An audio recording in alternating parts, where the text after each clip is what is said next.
Buenas tardes, qué pena con todos, muy buenas tardes. Bienvenidos a otro Conversando con CISOs. Mi nombre es Edgar Rojas, desde la muy mojada, una tormenta impresionante acá en casita en Tennessee. Desde Bogotá siempre nuestro amigo, nuestro colega Andrés Almanza. ¿Cómo te va, Andrés? Pues muy bien, buenas tardes a todos, buenas tardes a los que se van conectando. Sí, efectivamente, también aquí desde Bogotá, un poco esperando a que llueva, porque estamos en días de lluvia, pero Eh, muy bien, muy bien. bueno, excelente. Hoy tenemos dos, ahí está, ahí tenemos dos invitados de lujo y guys, don't worry, we'll switch to English as well during the meeting. Tenemos a Tyrone Wilson. Tyrone es el CEO, el fundador de una empresa acá en Estados Unidos que se llama, what's the name of your Cover company? Six Cover Solutions. Six Solutions, Cover Oh, Six sí, sí. Solutions. Tyrone hizo parte de Tactical Edge Estados Unidos cuando lo hicimos acá en agosto, septiembre, Andrés.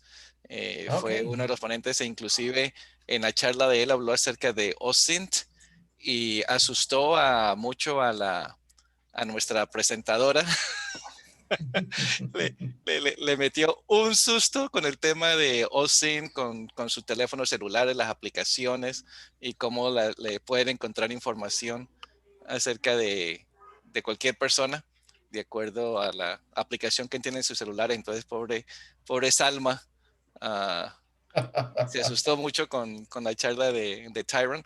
Y tenemos también a Eric Thomas, quien es el, el, el, el que escribió acerca de lo que vamos a conversar hoy. Hoy vamos a conversar acerca de Zero Trust Network Access. Y ahora nos metemos en el inglés, pero antes de hacer eso, la invitación Tactical Edge virtual, mayo 12 y 13. Andrés, mira, Ya está full. ya tenemos full con patrocinadores: ForgeRock, Netscope, Exabeam, Cellpoint, Kaspersky, AIG, SmartFence, Cybolt, Immuniweb y nuestros socios y partners Legal Forensics y CISOs Club. Así que muchas Wow. gracias a todos y registro está abierto. No pierdan esta oportunidad. Va a ser muy interesante como todos los eventos de Tactical Edge. Listo. Cambiamos al inglés. So we switch over to English now, guys. So Tyrone, Eric, thank you so much for accepting the invitation, for joining us. Absolutely. Thanks for having me. Yeah. Yeah, man. So this is a program that we do on a weekly basis. It's for Latin American CISOs, and one of the things that we keep talking about is zero trust, zero trust, zero trust, zero trust. So when I spoke with Tyrone to come over and join us this Wednesday, and I looked at Cover Six Solutions website, I saw this zero trust network access, and I'm like, hey, well, this is fantastic. So, but before we start, Tyrone, Chris, Eric, let us know about yourselves. What's going on? Tyrone, you want to go first, or? Sure thing. Tyrone Wilson, founder and CEO of Cover Six Solutions. I essentially continue to build a community of cybersecurity professionals, either through my meetup group, which is the DC Cybersecurity Professionals. We're over 8,000 people.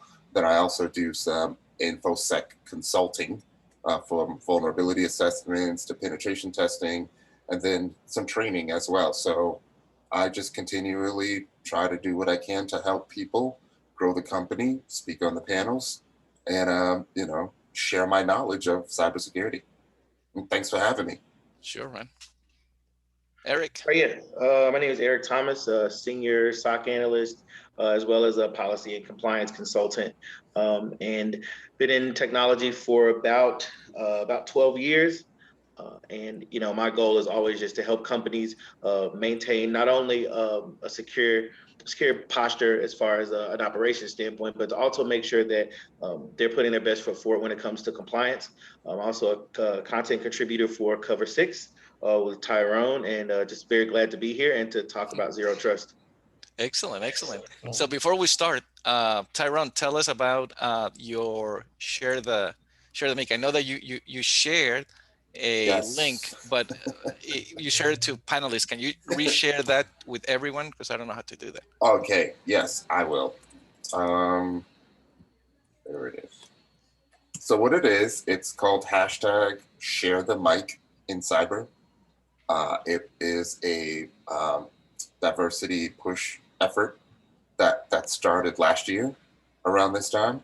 And what it is what they pair people of color that have a small social media following with non-white individuals that have a large following. And then there are allies. And what they do is they spend the entire day promoting this person of color. Nice. And it was one of the things that's very near and dear to me. So it literally almost changed my trajectory, right? Because I was getting less than 100 followers a month. And then as you can see in the tweet, I got 1,000 followers the very next month. So beautiful. I will always promote them, Nice. Beautiful, beautiful. And Eric, so thank you. So let's start talking about this. Zero trust network access. We always talk about zero trust. And then, when I saw this, it's like you added network access. Why? Why? I mean, yeah, exactly. What does that mean? Zero trust network access.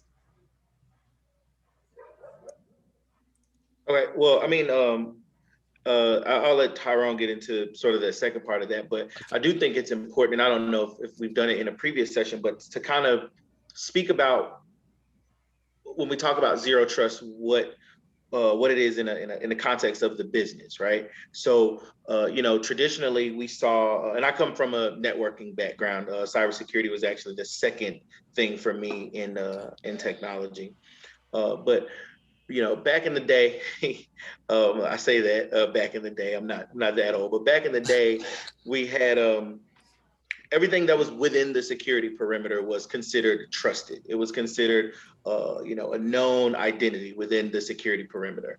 Well, now you fast forward to the way, and that was accelerated over the last 2 years, but I was talking to a buddy of mine about the security perimeter expanding, and his comment was, "What security perimeter?" Now there seems to be no boundaries on where the data is and where the assets are that we control. And so I think when we talk about what zero trust is, it's important to talk about how it fixes that problem, right? Why it's a solution to the problem of the ever expanding security perimeter. So zero trust helps us solve that problem by never trusting and always verifying. So there's no such thing as a trusted device within that security perimeter. And then, so I think, that's an important starting point for us. And then I think that Tyrone could probably come in with the 1-2 punch on the network access part. Oh yeah, so basically like everything is shifting, right? I've been doing pen testing for a while, and normally the typical attack vector is you do some passive recon, you view what they have on their DMZ, and then you find flaws or a way to get in that way, right? And your attack surface is very like straightforward. But with the zero trust model, any one of your endpoints could be an entry point into the network. So instead of having just one DMZ, you essentially could have thousands of entry points. So your attack surface is just huge now. So, having that, that network access security, in place is crucial.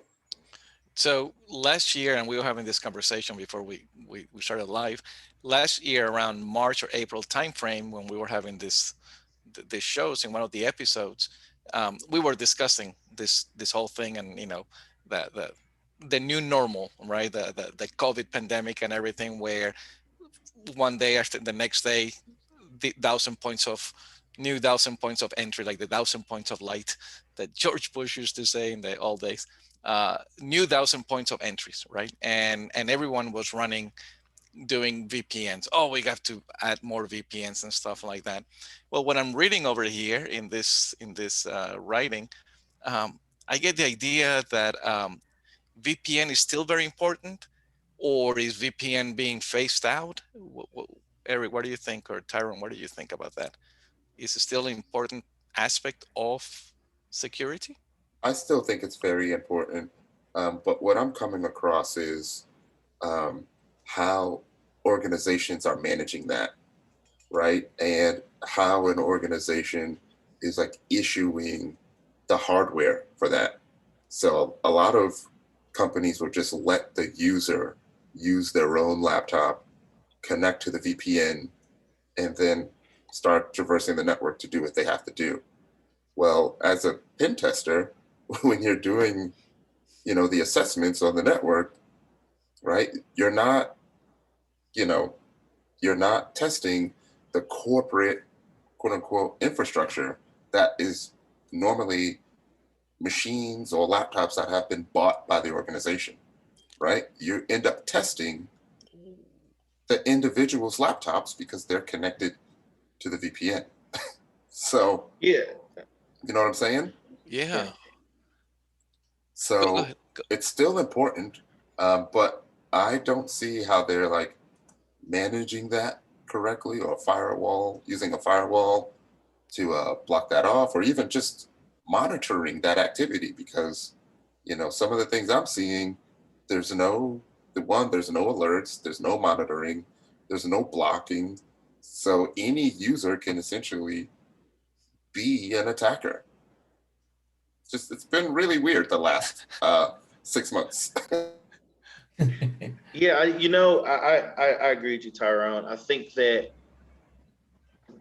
a VPN on its own doesn't do the job. I think you need some level of network access control. There's going to have to be some defense in depth there for that solution to be you want it to be. But to your question, Edgar, I think that VPN is definitely here to stay, and it's definitely still a player in making sure that all these remote endpoints are secure. But yeah, you're absolutely going to have something else in place. And uh, I don't even know if we call it BYOD anymore. I don't know what we call it. It's just regular work, I guess. Um, but with that is how we work now. Um, there are some of us. I was actually one of the few people who had to onboard during the pandemic, right? And you know, so normally when you especially if you're a person from the technical department, you there's maybe a week where you're just walking around and you're basically back and forth between different people trying to get access to this and access to that and access to this. Well, my experience when you're onboarding during a pandemic is they send you a box with all this stuff and you set it up, and you're doing the VPN configurations over the phone with somebody from the help desk or somebody from the network access team. um, and so like you said, everything is changing. I don't know that we've leveled out to a point where I would call it normal yet. But I do think some of I like the word standards, right? And I think that VPN technology is going to remain a standard for remote work. uh, but to Tyrone's point, from a pen tester perspective, we do have to think about what other controls we're putting in place with that VPN. Okay. Let's go back here, because you wrote in the blog, right? The zero trust network access security model is best described by the phrase "never trust, always verify." And then the ZTNA theory assumes there always be an attacker both inside and outside the organization's network. So let's start with what exactly is the ZTNA theory? What does that Mhm. encompass?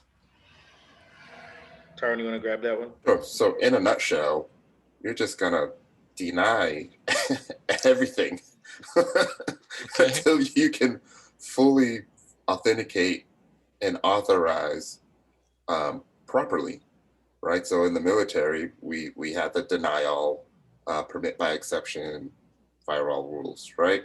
And I was a fan favorite. That way, if there's any type of um, mishap or anything that you're unsure of, you just block it, right?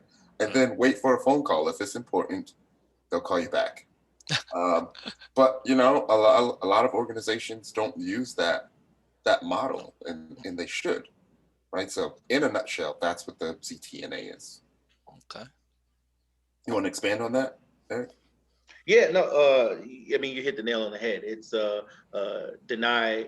It's just it's everything's deny, right? So it's the whole guilty until proven innocent type of thing. Yeah. Where we kind of flip the whole innocent until proven guilty thing on its head. I mean, it's assumed threat is what we kind of how we kind of approach it from an operations perspective. I like that. Um, I'm gonna assume everything is a bad IP address until I know for sure, and it's been verified, and it's been sanity checked, and I know that it's a good IP. There's a recent example I had where it ended up being a wireless device that basically was attempting to log in because the password was saved, and it just sent the scene going nuts. And I mean, so me being the type of person who has this assumed breach mindset, we jump into it, and what it allows you to do is, if so, when you're doing analyst work and you work with a team of analysts like I do, one of the things, and I have some great guys that work with me, but one of the things is you get screen blindness, right? Going blind from just looking at so many alerts all day. But another thing that we see that's all too common, I'm sure some of the other leaders have seen this, is they start to get used to certain type of alerts. And we all know that used to is going to lead to them ignoring certain things, right? And Yeah. so when they start to get used to certain type of alerts, um, at some point they're going to start ignoring those, and that's how those little bitty things slip by. Well, we try to teach them that whole zero trust mindset is don't get used to any type of alert. You know, But you just said something really interesting there, Eric.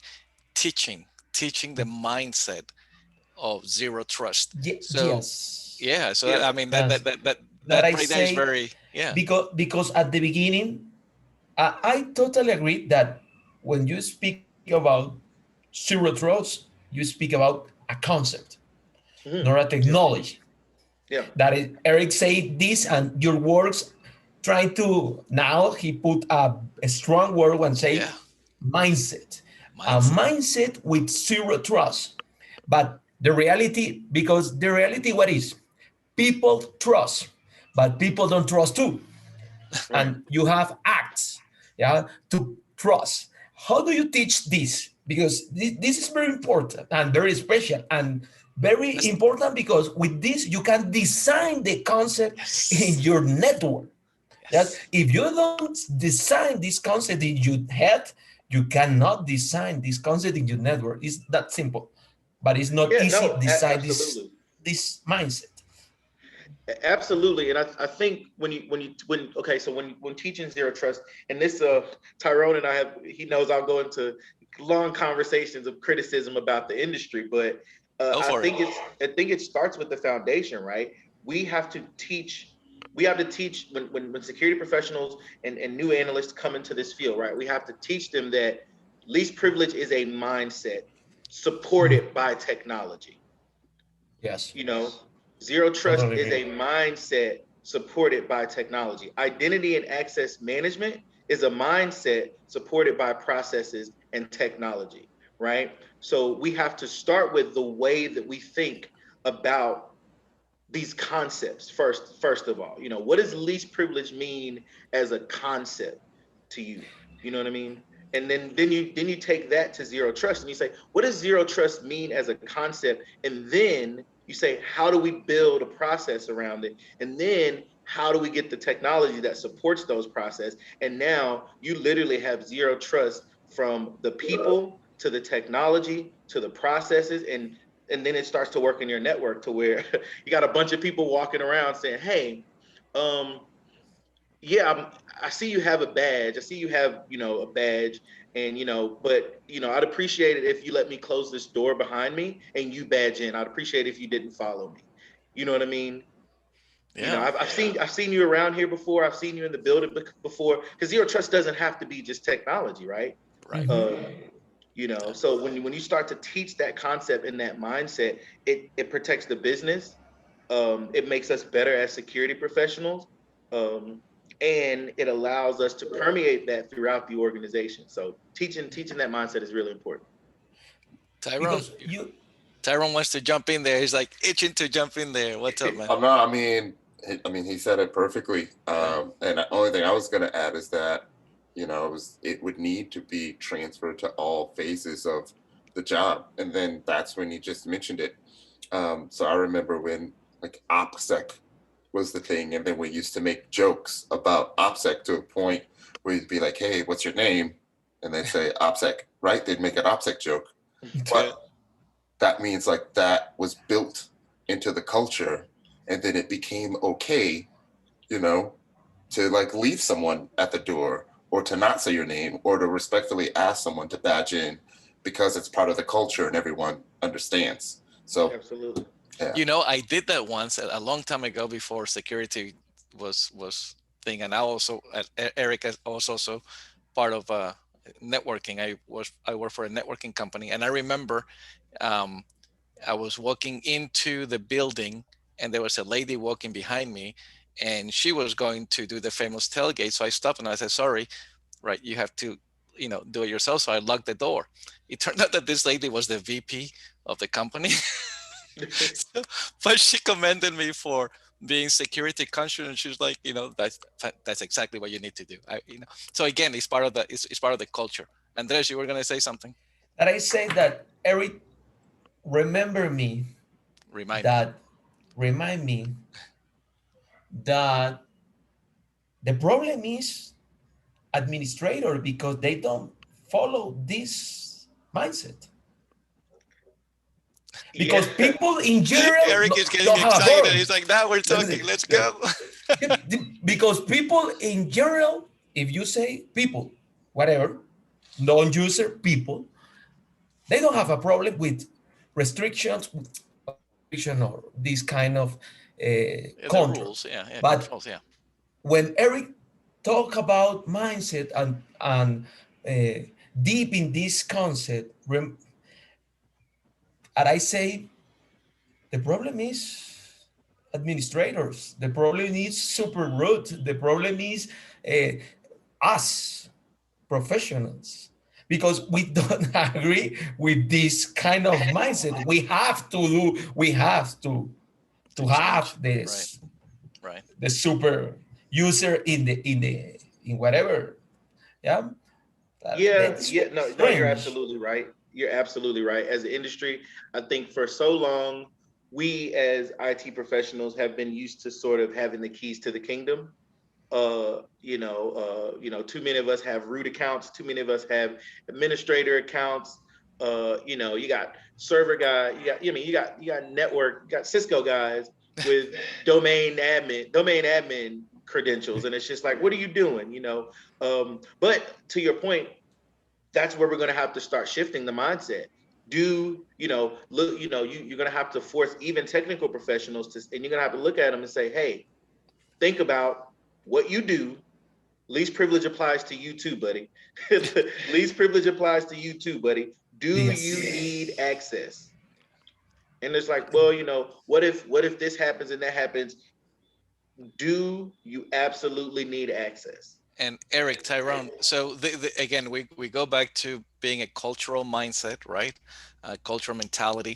So in your experience, when you have tried to establish zero trust mentality in your clients or your corporation, who do you work on first? Do you work on upper management for them to agree that this is the right way to do it, and then they're the one that communicate?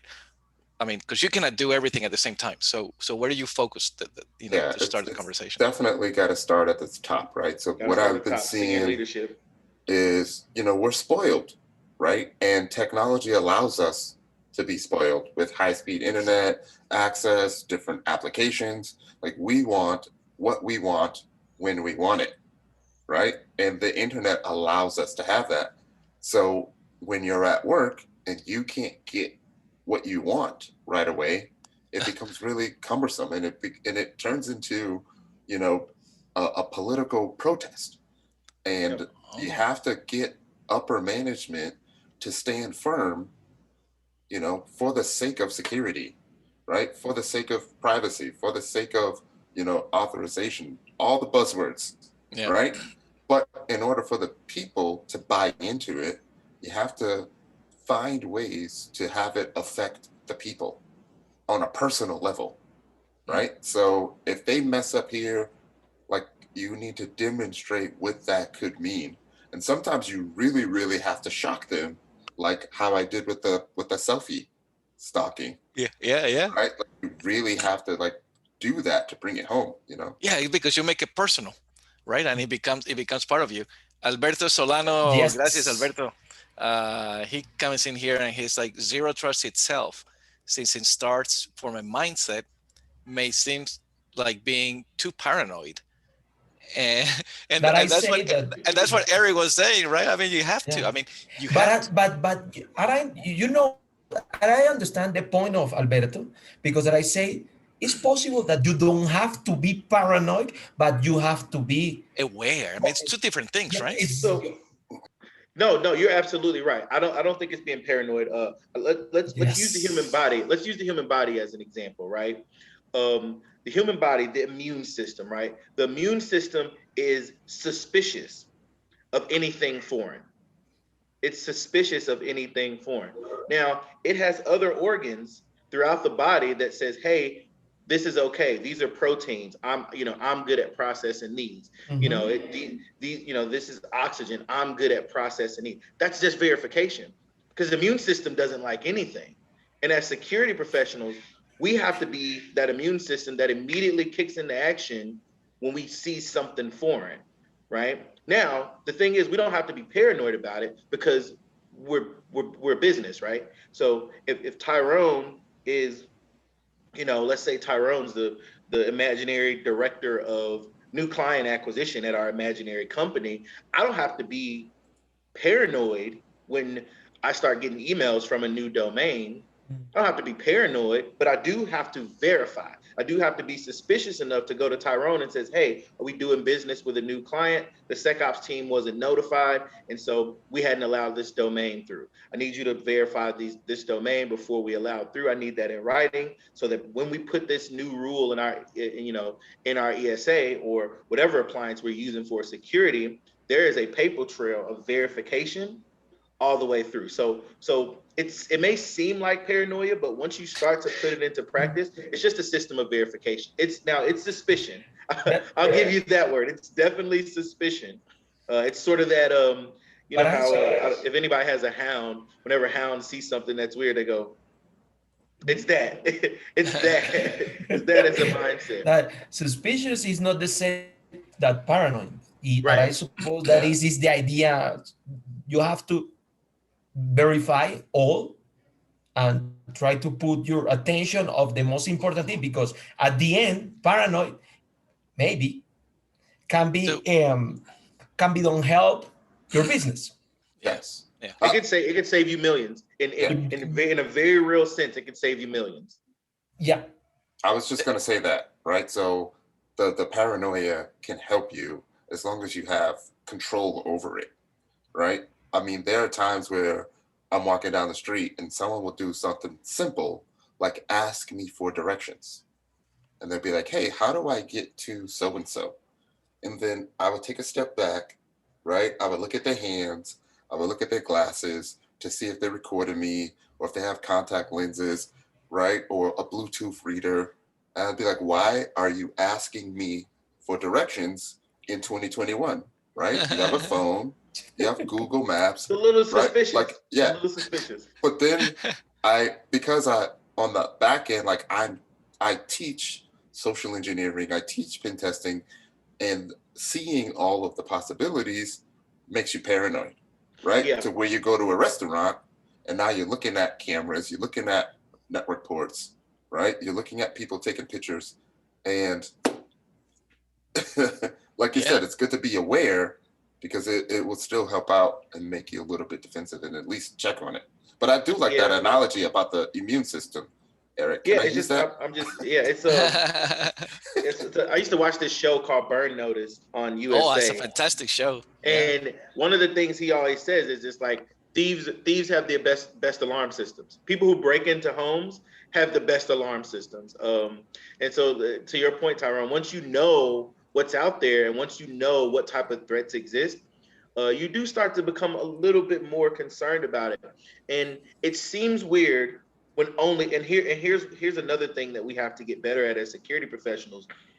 We have to communicate that throughout the business, right? Because it does seem like paranoia, and it does seem like this weird obsession when only the security team is doing it, right? But what happens when, you know, everybody from, Sarah down in marketing to, everybody starting at the CEO, is doing the same thing. Mm, Then now it's just company culture. Now it's exactly. just company culture, and it's not paranoia. Mhm. Everybody's on the same page. And to Tyrone's point, you make it personal so that people know, hey, I'm protecting the business. I'm protecting my 8 hour a day investment that I make every day. Because I mean, breaches now, it's not a simple. I mean, what the Ray guys made, what, 9 million last year, I believe, or somewhere close to that number. You know, Mm, you could be saving the company millions of dollars millions. just by asking one additional question most of the time. Is this Let's supposed to be here? yeah. Let's see how zero trust network access, or ZTNA, would be a good stuff for what we're going through in the industry, right? So last year we had SolarWinds issue, right? That's a third party risk right there. Again, as you say, it's a technology that everyone uses. Blah blah blah blah blah. It got hacked. It's a technology that is 100% trusted by everyone, right? So that's one. Now, this past week, or a couple of weeks ago, is Exchange. the Yeah. MS Exchange stuff, right? How will, if we had implemented ZTNA or started the implementation, how will that have at least put our organization in better footing, or would it not even matter? So, Tyrone, I hadn't fully gotten caught up on the exchange one, because I had a bunch of iPhones in my environment, and I saw that coming down the pipeline, so I had to jump on that really quickly. Yeah. But for the SolarWinds, I think you said it. Using zero trust, right, as a process, and not necessarily a technology when it comes to third party risk assessment, right? Um, like you said, as security professionals, as even IT, we hear SolarWinds and we're like, it's SolarWinds, right? But are we doing our due diligence? Are we doing that full vendor assessment to say, hey, okay, Mr. Big Name vendor who we love and who we trust, we need to make sure that you guys are secure. We need you to be doing a questionnaire every quarter. We need to So let know me so, what so your let me stop patches you right program. there for a second, because this brings a good point. So does doing due diligence like that, third party vendor risk assessment, is that part of a zero trust I think that I ZTNA think plus it adopts the zero trust mindset, but I think that's general practice. That should be general standard practice? Mhm. Exactly, practice. exactly. Yeah, that should be standard practice. And But to it can and I be mean, and but it can be incorporated into a Mhm. zero trust type of mentality, where we can tell people, hey, we're already doing that. Yeah, when we do this thing, yeah, okay, that's interesting. right. And I saw that in the chat. Somebody says it seems like what we've been doing for years. Yeah, we should be. Yeah. I mean, I totally agree. It seems like what we should have been doing for years. And as somebody who's been fortunate enough to sort of transition into cybersecurity within the zero trust model, for me, I can honestly say, since I've been doing cybersecurity full time, it's pretty much how I've been operating. But you'd be surprised, for a lot of older professionals who have been practicing a really, really long time, the zero trust thing. It's just like, oh, I've been working with this vendor for years. Yeah, when's the last time you did an assessment? When's the last time you sent them a questionnaire? Yeah. You know, are they doing security questionnaires strictly at onboarding, or are you reassessing what technologies they're putting in place? Are you getting minutes or meetings from their change advisory meetings? Do you know what has changed about that organization's posture? Because we don't want to inherently trust that they're going to be doing the right thing. Okay. Right. I mean, that supply chain industry is just one of those things that a lot of people don't pay attention to, but that security is important. I actually like that question about Alberto, like, why is it a buzzword now? Now, Like, it's yeah. been 10 It's been years, right? It's been 10 years. But again, zero trust has been a buzzword for a while. Zero trust network access, Yes. however, Yes. right? So, The concept it's catching up. Mhm. It's a Before you new start, thing, yeah. Jorge Gallardo, thank you, Uh-huh. buddy. Gracias por estar con nosotros. We'll see you next one. uh, And before we go there, there's a question here from Raúl Lescano, and this goes again with the use of technology and stuff like that, right? The concept should increase demand for SIEM complexity and more filters for false positive, because it goes to what Eric was saying, right? If you're an analyst and you're viewing the boards and everything, so I think that question goes aligned to that one, Eric.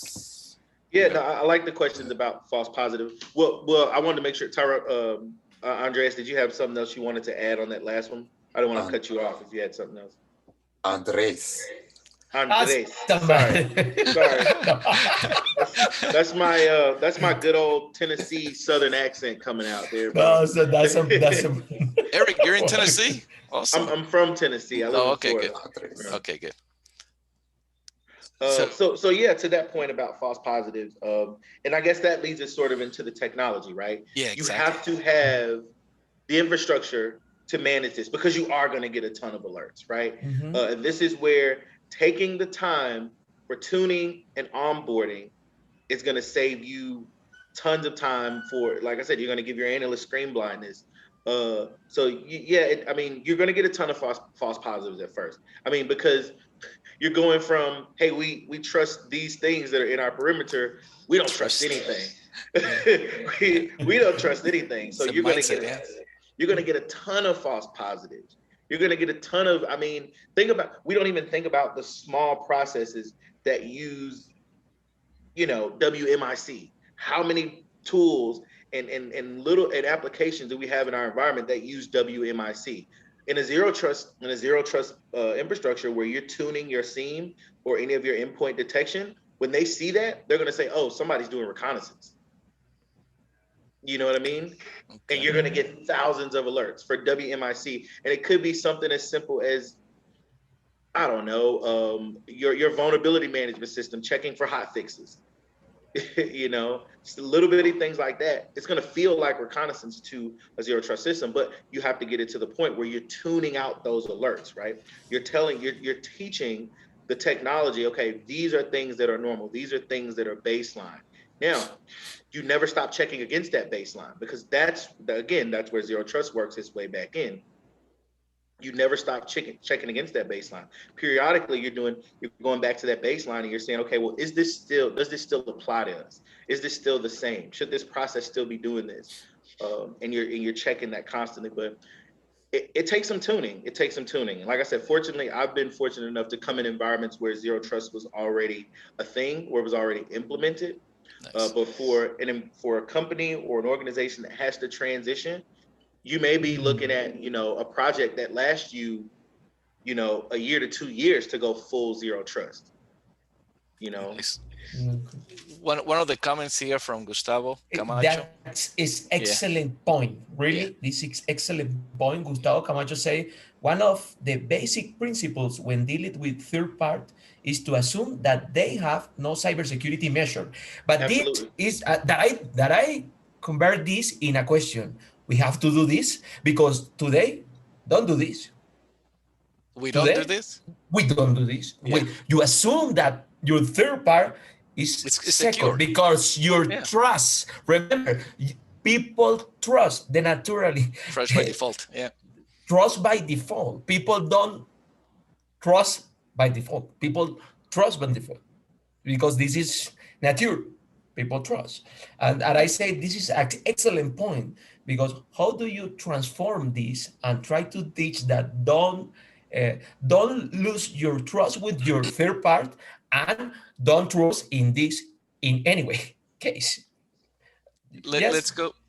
Yeah, let's go to a comment here from Diana Carolina, because I see where she's coming from, right? because at some point we were talking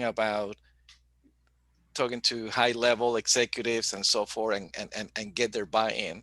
And from her point of view as a high level executive, she says it's not easy for me to give my approval and accept all the terms regarding technology, but sometimes you do have to accept. So this concept of zero trust, I mean, again, we go back, what is the best way to present it to the executive so they can start getting a buy-in? Do you do it because, hey, best practices, or do you do it um, Appliance? with Or appliance, just or no, do you use, like, again, what we were talking about, solar winds, or this Microsoft Exchange thing, right? If we had this in place, right, we would have been type of immune, blah blah blah, the risk would have been reduced. I mean, how do you present that? Because again, it's a Well, mindset. yeah. Tyrone, you want to jump on here? Yeah, so I've never really been a fan of selling FUD, right? The fear, uncertainty, and nice, doubt. nice. Basically, what I try to do is I try to relate everything that's going on to the current organization. And in order to get the upper management buy-in, you have to identify what's most important to them, right? And what that's worth to them, right? So if you can Yes, figure out what it's worth, and then you can show that whatever new implementation that you want to provide can be cost effective and also save money in the long run, and it's effective in security, then that's going to help you. Like in the end, for the executives that really aren't that technical, they're going to most likely go with the product that has the big name, all the bells and whistles and Yes. stuff. But then you're Because back it feels down like to you can trust them. yeah, They're so recognizable. you're Yeah. We back go down to back the to the same trust. problem again. And then it's just difficult because it's kind of like human nature to trust Mm, things that have the good label, mm. right? When you get picked up in an ambulance, you're trusting the fact that they're going to do what's right. You're trusting the police to not come and beat you up, It take crap out of right? you. Yeah. Like, so it's just your human nature. It's interesting. At the beginning of the conversation, when Eric was waxing poetically there, he said nice statements. He said, assumed threat. Hmm. As an industry, we've switched from preventing to assume you're already been breached, right? Yep. mm-hmm. So as an industry, we're already accepting that we need to adopt this zero trust mentality. Oh yeah. Yeah. You guys Like agree? Edgar, it's funny you say that. So I remember back in the day we used to say, it's not if you get breached, it's when. Uh-huh. And then now we say it's not if you've been breached, it's how long. How long? Yeah. When do you find out? It's how long. When did you find out? Because and yeah, and to Deanna's point, it can be hard.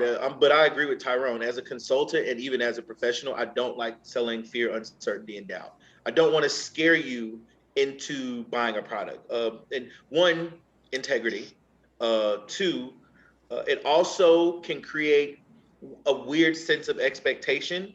And I'm sure you guys have seen this, and it's sort of an unspoken thing. But when you scare somebody into buying a product, and they go along with you and they agree with you and buy that product, they almost want something to happen to prove that investment within the next couple of Yes. years. Yes.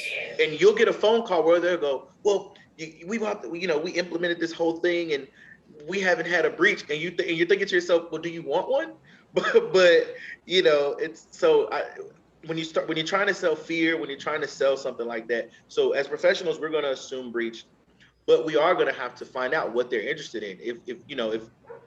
If your proprietary data is the thing that you're most interested in protecting, let's walk through a scenario where maybe that data is compromised, and let's talk about some ways that we have in place now that could fix that, right? And then let's talk about maybe some vulnerabilities there, maybe some holes in our security program where tightening up and adopting a zero trust network architecture could help. You know what I mean? So yeah, I'm with Tyrone when you're talking, especially when you're talking to senior leadership. Fear is just not the way to go. It's gonna to completely destroy your expectation, your and in some credibility. cases your credibility. Yeah, Of you might Yes. scare an executive into doing something, or you might put so much pressure on that executive that they have to go to their board and they have to say yes. But I'm gonna tell you something. They're not gonna keep you around for too long if you yeah. put them in a Mm-hmm. position where they've had to make a call that they weren't ready to make. So you just got to be ready to like work with that executive so that you guys can arrive at the decision together. Yesterday, I read something interesting in Twitter. It was an interview with this hacker that uses ransomware, right? And it's a well-known hacking group that uses ransomware. And one of the questions had to do with cyber insurance, right? Well, ransomware, cyber insurance, and everything. And they asked him, "Do you go after those clients who rely on cyber insurance for a lot of their cybersecurity?" And he says, "Oh yes, in fact," and this opened up my eyes. He said, "In fact, we like to go after the cyber insurance companies themselves, not to get the cyber insurance, as whatever, but to steal their client lists. So then we'll know who do we need to attack, because that the client list, those clients are the soft targets." So again, and then how do we know about ransomware, that it's growing because of what? Because of the additional entry points, as Tyrone was saying at the beginning of the conversation, right? Now you have 1,000 VPNs in a pen testing environment. Now you're including non-company, non-organization devices, but you're including personal devices. So are you authorized to pen test those personals, right? You start going into privacy and stuff like that. If they're hand off, don't touch, now you have a definitely entry point for ransomware uh, through there to your company because of this third party type of attack. So again, what do you guys think about that? Zero trust network and technology and all this stuff. Will that have a company prepare for this type of current attack and future attacks such as this? Like I said, I talked about standards earlier. I think ZTNA is going to be the standard. We're still going to have to do due diligence. And, the unfortunate part of it is attackers are going to be a step ahead. Yeah, always. They're going to be finding out, and they're getting smarter and they're getting better. Which is why we've gotten to a point now where we're just like, okay, I'm going to assume somebody's in here. How do I find them? What IOCs can I find that, to get them out of here? And what information can I collect? And, for certain really, really mature programs, when do I launch my counterintelligence and, my counterattack?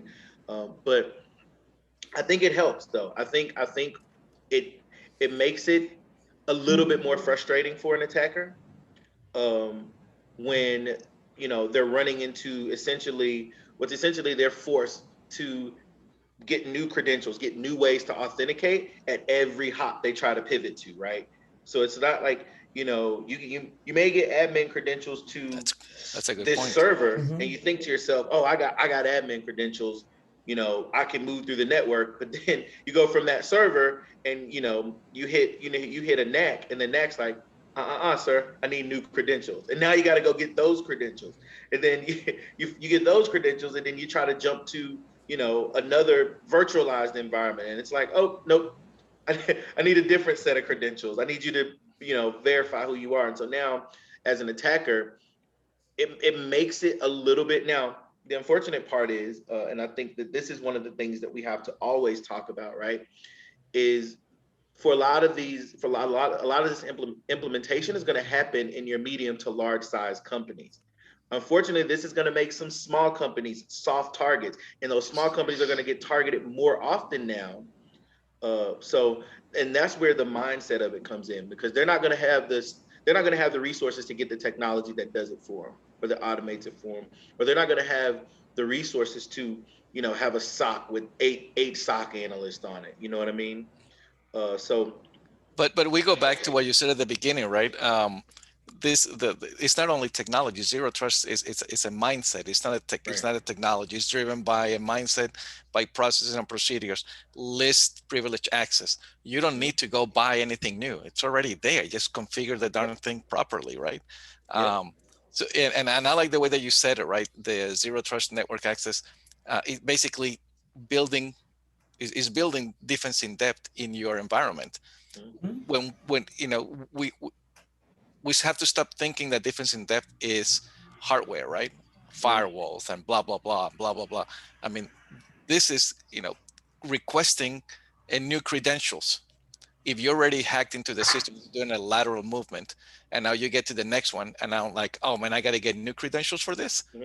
That's defense in depth. That had nothing to do with putting a firewall in between, or segmenting your network, or blocking the stuff, right? So that's and it utilizes standard technology. So yeah, but I do think it's the way of the future. I think it helps. I don't think we stop it. People like Tyrone, luckily he's on the good guy's side to get better every day. But I don't think we stop it. I don't think there's anything that'll stop it. We just have to, unless we just all go dark and just go back to typewriters and paper airplanes or something. I don't know. But it definitely helps, and it helps us reduce.